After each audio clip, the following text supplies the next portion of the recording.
السلام علیکم ورحمۃ اللہ وبرکاتہ۔ سجدے کی ایک عام غلطی کہ جس کے حوالے سے اکثر لوگ یا تو جانتے نہیں ہیں یا پھر نماز پڑھتے ہوئے دھیان نہیں دیتے ہیں۔ اللہ کے نبی علیہ السلام نے فرمایا، صحیح بخاری 812 نمبر حدیث ہے، کہ مجھے 7 چیزوں پر سجدہ کرنے کا حکم دیا گیا ہے۔ ان میں سے سب سے پہلی چیز کیا ہے؟ اللہ کے نبی علیہ السلام نے پیشانی اور ناک کی طرف اشارہ کیا، یعنی ایک چیز یہ ہے پیشانی اور ناک۔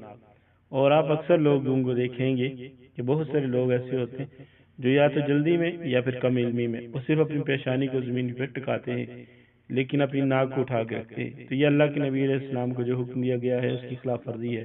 سلسلہ صحیحہ 727 نمبر حدیث ہے۔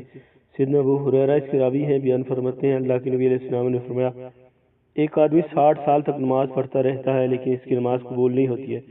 شاید اس کی وجہ یہ ہوگی کہ وہ رکوع تو پورا کرتا ہو لیکن سجدے مکمل نہ کرتا ہو، سجدے تو پورے کرتا ہو لیکن رکوع